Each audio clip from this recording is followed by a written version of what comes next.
Hello friends, welcome to our YouTube channel arrow to success. তোমরা যে বুঝতেই পেরে গেছো আজকে টপিক কি। আজকে টপিক হলো আইসিডিএস সুপারভাইজার মেইন এক্সামের জন্য রিজনিং ইন ডেসক্রিপটিভ ওয়ে। তোমরা বারবার বলেছিলে ডেসক্রিপটিভ ওয়েতে কীভাবে রিজনিং করা যায়। একটা জিনিস কিন্তু মাথায় রাখবে, রিজনিংয়ের কোশ্চেন সহজ হবে। রিজনিংয়ের কোশ্চেন টাফ হতেই পারে না। রিজনিংয়ের যত কোশ্চেন আছে সবই সহজ, শুধু একটু ঠান্ডা মাথায় ভাবতে হবে। তো আমি জাস্ট এখানে তোমাদের প্রত্যেকটা যে সিলেবাস বা বলতে পারো রিজনিং যেসব চ্যাপ্টার থেকে আসে সেখানে কিছু এক্সাম্পল দিয়ে দিচ্ছি আমি সেখান থেকে। তো এবং ডেসক্রিপটিভ প্রসেসে লিখে দিচ্ছি যাতে তোমাদের সেটা লিখে করতে সুবিধা হয়, ঠিক আছে। এরপর আমার এটা জাস্ট দেখে নাও, ভালো করে ভিডিওটা দেখে নাও, দেন এরকম টাইপের যে কোনো অঙ্ক আসুক না কেন, অঙ্ক নয় রিজনিং, সেগুলো তুমি নিজের প্রসেসে করবে, ঠিক আছে। জাস্ট দেখে নেবে, কোনো মুখস্থ নয়, কোনো লেখা নয়, জাস্ট মন দিয়ে দেখো।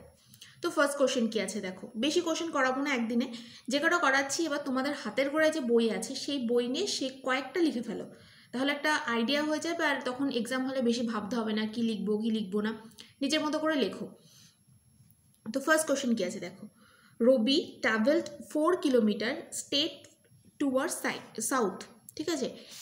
হি turn left and travel 6 kilometers straight, then turn right and travel 4 kilometers straight. How far is he from the starting point? তার মানে রবি কী করলো, প্রথমে সে 4 কিলোমিটার গেল কোন দিকে, সাউথের দিকে, দক্ষিণে গেল, এবং তারপর সে কী হলো, টার্ন নিল লেফটের দিকে। এই জায়গাটা একটা জিনিস দেখবে, সে লেফটের দিকে টার্ন নিল। এবার তারপরে সে আবার টার্ন নিল কোথায়, রাইটের দিকে। দেন সে কী করলো, পৌঁছে গেল, 4 কিলোমিটার মুভ করলো। মুভ করার পরে যে পয়েন্টে পৌঁছলো সেটাই তার লাস্ট পয়েন্ট। সেই পয়েন্টে এবার কী করতে হবে, ফার্স্ট স্টার্টিং পয়েন্ট থেকে তার যে লাস্ট যে বা এন্ড পয়েন্টটা রয়েছে সেই পয়েন্টের ডিস্টেন্স তোমাকে বের করতে হবে, ঠিক আছে। তো এটা কিভাবে করেছি সেটা দেখো। এগুলো তো নিশ্চয়ই সবাই পারো, আমার ধারণা সবাই পারো এগুলো। তো দেখে নাও, যারা ইংলিশ ভার্সনে আছো দেখো, আমার লেখাটা হয়তো ডিফারেন্স হতে পারে, তোমাদের ইংলিশের ল্যাঙ্গুয়েজের ডিফারেন্স হতে পারে, তাই তো কিছু কিছু ইংলিশও এনেছি আজকে। তো অ্যাকচুয়ালি ল্যাঙ্গুয়েজ মাথায় আসছিল না আমার, বাংলাতে কি অতটা লেখা তো হয় না চট করে। তো যাই হোক, তো ইংলিশে যারা করবে তারা প্রসেসটা দেখে নাও, তারপর তোমরা তোমাদের ল্যাঙ্গুয়েজে তোমাদের মতো কনভার্ট করে নেবে। তো ধরি রবি এ বিন্দু থেকে যাত্রা শুরু করলো, পিকচার দেখো। প্রথমে এ পয়েন্ট থেকে যাত্রা শুরু করলো, এই জায়গাটা একটা জিনিস দেখবে, এ পয়েন্ট থেকে যাত্রা শুরু করলো, সে কোন দিকে মুভ করছে, সাউথের দিকে মুভ করছে, এবং সাউথের দিকে 4 কিলোমিটার এলো। দেখো সাউথের দিকে 4 কিলোমিটার এলো, তারপর সে তার কোন দিকে মুভ করলো, তার লেফট হ্যান্ডে মুভ করলো। এবার অনেকে এখানে প্রশ্ন আসতে পারে যে এইটা তো আসলো লেফট হ্যান্ড, মানে এবার তুমি যখন দেখছো ভিডিওটা দেখছো, তোমার লেফট হ্যান্ড মানে হিসাব মতো এই দিকটা হচ্ছে, তাই তো, যেদিকে লেখাগুলো রয়েছে। কিন্তু না, সে আসছে তো এই দিক থেকে আসছে, মানে পেন্টের পজিশনটা দেখো, পেন্টের এই যে ক্যাপটা যেদিকে আছে সে এই দিকে মুভ করছে, তার মানে সে তুমি যেদিকে বসে আছো তার উল্টো দিকে রয়েছে। তার মানে কি হয়ে যাবে, এটা অপোজিট দিক থেকে আসছে, তার মানে তোমার যেটা এখন রাইট হ্যান্ড সাইড, ওর কিন্তু সেটা কী হয়ে যাবে, লেফট হ্যান্ড সাইড। তো সে লেফট হ্যান্ড সাইডে মুভ করলো কত কিলোমিটার, 6 কিলোমিটার মুভ করলো। দেন সে আবার কি করলো, এভাবে আসলো, তাহলে এবার তার এই দিকটা এভাবে আসছে। এবার তার রাইট হ্যান্ড সাইড কোনটা, এটা তার লেফট, এই পাশটা তার লেফট অ্যান্ড এই পাশটা কি তার রাইট। সে রাইট হ্যান্ড সাইডে মুভ করলো 4 কিলোমিটার এবং বি পয়েন্টে পৌঁছলো। এবার এ থেকে বি ডিস্টেন্স বের করতে হবে, তার মানে বের করতে হবে কি এই পয়েন্টটা, ওকে, এর পুরো স্ট্রেট লাইন হবে। তো এটা কি দেখতে লাগছে, এই যে এই পাশটা, এটা কি দেখতে লাগছে, একটা পিথাগোরাসের সূত্র অনুযায়ী এটা একটা সমকোণিত বস্তু, তাহলে পিথাগোরাসের সূত্র অ্যাপ্লাই হবে, তাই তো, বোঝাই যাচ্ছে সেটা। তো দেখো এখানে লেখাটা দেখে নিয়েছো, তো আমি এবি ডিস্টেন্স বের করব, এবং দেখো পিকচারে যেরকমভাবে লিখেছি ঠিক সেইভাবে লিখবে। পিসি আর ওডি সেম, তার মানে এটা যদি 4 কিলোমিটার হয় এটা 4 কিলোমিটার, এটা যদি 6 কিলোমিটার হয় এটাও 6 কিলোমিটার। তার মানে এখানে দূরত্ব মানে কত হয়ে যাবে, এবি। এবি মানে কি হয়ে যাবে, √of eddy square plus BD square. তো এবার পিথাগোরাসের সূত্রটা আমি লিখে নিয়েছি, অতিভুজ স্কোয়ার সমান সমান লম্ব স্কোয়ার প্লাস ভূমি স্কোয়ার। তারপর এটা আসলো, এবং দেখো এখানটা কি করেছি, এবি সমান সমান এ ও প্লাস ওডি। কীভাবে করলাম, এখানে কি দেওয়া আছে, এডি, তার মানে কোনটা দেখো, পিকচার দেখো, এডি, তাই তো, তার মানে এখানে এ ও প্লাস ওডি। দুটো একসাথে করে হোল স্কোয়ার করে দিলাম। এবার এখানে দেখতেই পাচ্ছ এটা 4 এটা 4, তার মানে 4 4 কত হয়ে যাবে 8 square plus 6 square, that means এটা চলে আসবে 100, তার মানে অ্যান্সার চলে আসবে কত 10 কিলোমিটার। ঠিক আছে, √100 ইকুয়াল টু 10 কিলোমিটার। নেক্সট কোশ্চেনে মুভ করি। নেক্সট কোশ্চেন দেখো, নেক্সট কোশ্চেন কি আছে, arrange the words in a meaningful logical order. এখানে কি আছে, রেনবো, রেন, সান, হ্যাপি, চাইল্ড। ঠিক আছে, তো এখানে কি আছে যে প্রশ্নে উল্লেখিত শব্দগুলিতে একটি ক্রমবর্ধমান ঘটনাকে প্রকাশ করে। একটা ক্রমবর্ধমান ঘটনা, কীরকম ক্রমবর্ধমান ঘটনা, প্রথমে যখন রেন হয়, রেনের পর যখন সান যখন ওঠে, তখন রেনের পর যখন সান ওঠে তখন কি হয়, যে বৃষ্টির যে জলকণাগুলো যেগুলো মেঘের মধ্যে থাকে কিছুটা, তার উপর যখন সূর্য রশ্মি পড়ে তখন সেটা কি হয়, সেই রেটা প্রতিফলিত হয় এবং সেটাতেই মানে জলবিন্দুর ওপরে সূর্যের আলো পড়ে, তারপর সেটা প্রতিফলিত হয় 7টা রঙে বিভাজিত হয়, সেটাকে আমরা রামধনু বলি। এবং সেই রামধনু যখন কোনো শিশু দেখে সে কী হয়ে যায়, হ্যাপি হয়ে যায়। সো আমাদের যেটা বুঝবে, অ্যাকচুয়ালি যে তুমি যেটা বুঝবে সেটাই তুমি ভাষাতে লিখবে, তো এটা হয়ে যাবে অ্যান্সার। নেক্সট দেখো, নেক্সট হচ্ছে কোডিং অ্যান্ড ডিকোডিং থেকে। কোডিং ডিকোডিং থেকে আসার চান্সেস সব থেকে বেশি। তো কোডিং ডিকোডিংয়ের 2-3টা আছে, আপাতত আজকে 3টে দিয়েছি আমি, আরও কিছু আছে। তো সেই 3টে ইম্পর্টেন্ট, আরও দেখাবো আমি পরের দিন নিয়ে আসবো। তো দেখো এইটা পুরোটাও তো তোমার দেখার দরকার নেই, এইটার সাথে এটা রিলেটেড রয়েছে। এবার কি বের করতে বলেছে, এখানে একটা দিয়েছে প্লেটটা কিসের সাথে রিলেট হবে, তো জাস্ট পরপর এরকম লিখবে এবং ফাঁকা ফাঁকা করে লিখবে। এখানে দেখো +1 -1 +1 -1, আমি একটু ডিপ করে দিয়েছি যাতে তোমরা দেখতে পাও। আমি জানি এরকম হ্যান্ডমেডে তোমাদের দেখতে একটু প্রবলেম হয়। তো এবার দেখে নাও, এটা তোমরা মিলিয়ে নাও কীভাবে আসছে। দেখো +1 -1 করে আসছে। তো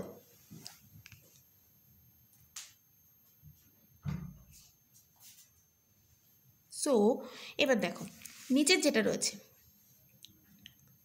সেটা কি হয়ে যাবে, সেটা আমি +1 -1 করে করেছি, তার মানে এটা তো তুমি +1 করো, এটা তুমি -1 করো, দেন এটাতে +1, দেন -1, এটাতে +1। ঠিক আছে, কীরকমভাবে হলো, প্রথমেই আমরা কীভাবে পড়ি, টি এর পরে এক ঘর গেলেই কথা হয়ে যাবে, ইউ চলে আসবে। দেন পি কিউ এর মানে উল্টো দিক থেকে যদি দেখো, কিউ আর, তার মানে আর এর আগে কি আছে, কিউ আছে, এর পরে বি আসবে, ডি আগে সি আছে, এক ঘর আগে সি আছে, এইভাবে হয়। ঠিক আছে, আচ্ছা কোশ্চেন নাম্বার 4 ভীষণ ইজি। তো এটা যদি 2 মার্কসের কোশ্চেন আসে, 2 বা 3, তাহলে এটা দিতে পারে। বা আমি যদি বলছি যদি 5 মার্কসের রিজনিং আসে তাহলে কিন্তু এই এত সহজটা আসবে না। তো এটার মানে এই যে কোশ্চেনটা রয়েছে কোশ্চেন নাম্বার 4, এর সাথে তোমরা খুব পরিচিত। আমি একবার কোশ্চেনটা তোমাদের দেখাই। দেখো কী দেওয়া আছে এখানে, if rain is water and water is road is cloud is sky is sea and sea is path, where do aeroplanes fly। মানে এসব চেঞ্জেসগুলো যদি হয় তাহলে এরোপ্লেন সেটা কোথায় ওড়ে, তাই তো। তো এটা যেহেতু একদম সহজ, আমি এই জন্য ইংলিশে লিখে এনেছি, সবাই বুঝতে পারবে, বেঙ্গলিরাও বলে দিচ্ছি। তো স্বাভাবিক কথা, এরোপ্লেন কোথায় ফ্লাই করে, স্কাইতে। আর এখানে দেখো স্কাই মানে কি দেওয়া আছে, সি, আর এখানে সেটাই লিখেছি স্কাই, এখানে স্কাইকে কি বলা হচ্ছে, সি বলা হচ্ছে।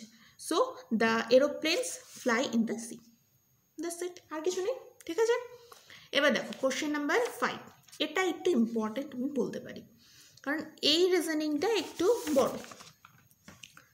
তো এখানে দেখো এটাও কিন্তু কোডিং ডিকোডিংয়ের অনেকগুলো পার্টস আছে, তার মধ্যে এটা আর একটা পার্ট। তো এটা কি আছে দেখে নাও, এখানে দেওয়া আছে ইন এ কোড ল্যাঙ্গুয়েজ, আমি আর বলে সময় নষ্ট করছি না, দেখিয়ে দিচ্ছি তোমাদের। হ্যাঁ, কোড ল্যাঙ্গুয়েজ কি আছে, এইটা মিন্স কি করছে, নাইস বিগ হাউস, তাই তো। আর পরে আর একটা যেটা রয়েছে সেটা মানে কি রয়েছে, হাউস ইজ গুড। ঠিক আছে, অ্যান্ড এইটা মানে কি রয়েছে, কস্ট ইজ হাই। আচ্ছা, এগুলোকে এবার আমি কি করেছি, সবগুলোকে লিখে নিয়েছি। এবার দেখো তোমাদের একটু দেখতে সুবিধা হবে, কোশ্চেনের থেকে কি করবে, এগুলো লিখে নেবে। এগুলো যে মুহূর্তে লিখবে দেখবে তোমাদের জিনিসটা দেখতে ভীষণ সুবিধা হয়ে যাবে। তো তো এবার দেখো এটা আমি কি করে সলভ করব, মানে কি করে এই রিজনিং থেকে অ্যান্সারটা কি করে লিখে লিখে করব সেটাই দেখো। তোমরা তো এমনি চোখে দেখে তো এই অ্যান্সারগুলো বের করতে পারো, আমি সেটা জানি, সবাই পারে সেটা। তো এটা ওকে 1 2 3 ঠিক আছে। তো প্রথমে কমন দেখো, প্রথমে 1 আর 2 তে কমন আছে, তাহলে 1 ও 2 নং থেকে পাই। যারা ইংলিশে লিখবে তারা লিখবে ফ্রম 1 and 2 উই হ্যাভ। এই জায়গাটা আমি কি লিখে নেব, লেফট সাইড, আর এখানে কি লিখে দেব, রাইট সাইড। এটা আমার লিখতে সুবিধা হবে। 1 নং থেকে পাই কি বাম পক্ষে, এটা কমন,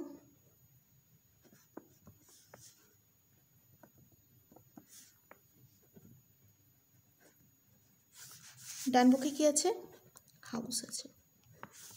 এই দুটো কি কমন, তাহলে অতএব ড্যান ইকুয়াল টু কি হাউস। এটা তো তোমাকে ইংলিশে লিখতে হবে, এই জায়গাটা কিছু করার নেই, যা আছে তাই লিখতে হবে। তারপরে দেখো এই দুটো 2 ও 3 নং থেকে কি পাচ্ছি আমরা কি পাচ্ছি দেখো, বাম পক্ষে এখানে আমি দেখতে পাচ্ছি ফিট, তাই তো, ফিট, এবং ডান পক্ষে কি কমন, ডান পক্ষে ইজ কমন, তাই তো, ইজ কমন। ওকে, সো 2 নং সমীকরণ থেকে পাই। এবার দেখো 2 এর দিকে তাকাও, হাউস পেয়ে গেছো, তোমাকে কিসের অ্যান্সার বের করতে বলেছে, গুডের অ্যান্সার বের করতে বলেছে, আর গুড একমাত্র 2 নং সমীকরণে আছে, তো তাহলে আমাকে 2 থেকে করতেই হবে। তাহলে হাউস মানে আমি পেয়ে গেছি ড্যান, দেন হচ্ছে ইজ মানে আমি পেয়ে গেছি ফিট, তাহলে 2 নং সমীকরণ থেকে পাই কি হয়ে যাবে, গুড ইকুয়াল টু KON। ঠিক আছে, এভাবে লিখবে, একটু মাথা ঠান্ডা করলে দেখবে সব পারবে এগুলো করতে। এইবার দেখো এই কোশ্চেনটা একটু ভালো করে দেখো। 40 boys are standing in a row facing the north। তো ফেসিং দ্য নর্থ, এবার যদি আমি ওকে জাস্ট নর্মাল ভাবো, যদি এখানে এরকম যদি আর্থের যে নর্মাল রয়েছে সেটাকে আমি এইভাবে করছি, ঠিক আছে, এরকম যদি করি, এই যে টপ মোস্টে যেটা আছে, এই যে এই দিকটা হচ্ছে নর্থ, যেখানে পাহাড় পর্বত থাকে, ঠিক আছে, এদিকটা আমাদের ইস্ট, এই পাশে আমার লেফট হ্যান্ড সাইডে থাকে ওয়েস্ট, অ্যান্ড যে নিচের দিকে কি আছে, সমুদ্র।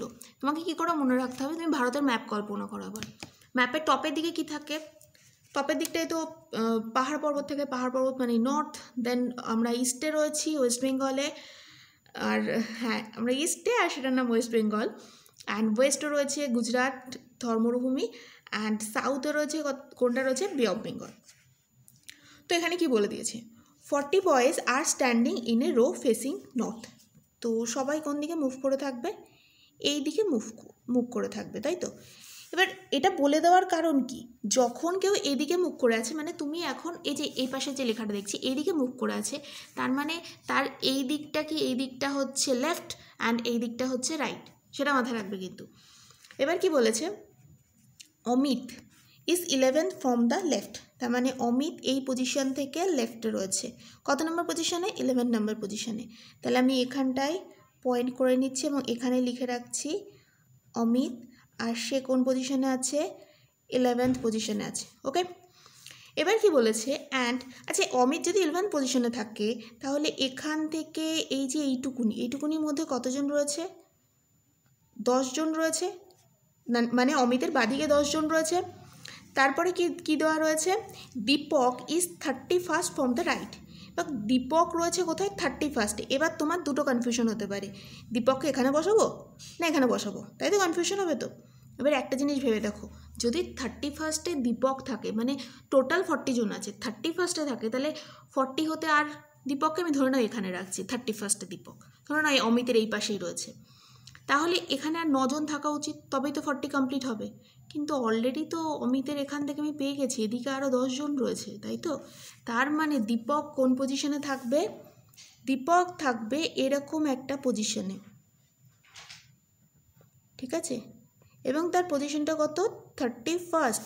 এবং দীপকের লেফটে আমি ওপরের দিকে এটাকে পয়েন্ট আউট ওপরের দিকে করবো, তার মানে দীপকের লেফটে আর কজন আছে?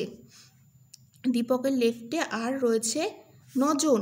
তার মানে কি দাঁড়াচ্ছে? দীপক, এই যে এখান থেকে আমি লেফটটা কাউন্ট করছি, দীপক, তাহলে দীপকের এইদিকে যদি 9 জন থাকে, অমিত যদি 11 নম্বর পজিশনে থাকে, তাহলে দীপক বাদিক থেকে কত নম্বর পজিশনে আছে? 10th পজিশনে আছে। দীপক লেফট হ্যান্ড সাইড থেকে 10th পজিশন। ওকে, 10th পজিশনে আছে। এবার দেখো তো এখানে কী দেওয়া আছে যে টোটাল স্টুডেন্ট কত? 40। Number of boys left to the Deepak কতজন আছে? 9 জন আছে। তাহলে দীপক 10th পজিশনে আছে, সেটাই আমি লিখেছি। So Dipak is 10th position from the left hand. And শ্রেয়সটা বের করতে বলেছে। শ্রেয়স কোন পজিশনে আছে? Who is third to the right of Amit. Amit কত নম্বরে আছে? 11 নম্বরে আছে। অমিতের ডান দিকে যদি 3 নম্বরে থাকে, তাহলে শ্রেয়সের পজিশন কত হয়ে যাবে? 14। তাহলে দেখো আমি সেটাই লিখেছি, এই যে পাশাপাশি সব লিখে দিতে হবে। Shreyas is third to the right of Amit who is 11th position. Therefore Shreyas is মানে শ্রেয়স কত পজিশনে আছে? 14 নম্বর পজিশনে আছে। আচ্ছা, এটা স্পেলিংয়েও লিখতে পারো বা এরকম 10th করে লিখতে পারো। তাহলে এখানে দেখো দীপককে আমরা কোথায় পেলাম? 9 নম্বর পজিশনে। দীপককে আমরা 10th পজিশনে পেলাম। আর এখানে আমি বলছি যে শ্রেয়স রয়েছে, শ্রেয়স কত নম্বর পজিশনে রয়েছে? শ্রেয়স রয়েছে 40 নম্বর পজিশন। তাহলে এই যদি 10 নম্বর পজিশনে থাকে দীপক, আর যদি শ্রেয়স যদি 14 নম্বর পজিশনে থাকে, তাহলে কতটা পরে রয়েছে ডান দিক থেকে? এই যে এখানে কিন্তু কোশ্চেন ছিল, how far will Shreyas who is third to the right of Amit is in the row be from Deepak. মানে দীপকের থেকে কত পজিশনে আছে? দীপকের থেকে কত নম্বর পজিশন আছে? 4 নম্বর পজিশন আছে, কারণ দীপক 10 নম্বর আর শ্রেয়স হচ্ছে 14, তার মানে 4 নম্বর, 4 জন পরে আছে আর কি, ঠিক আছে।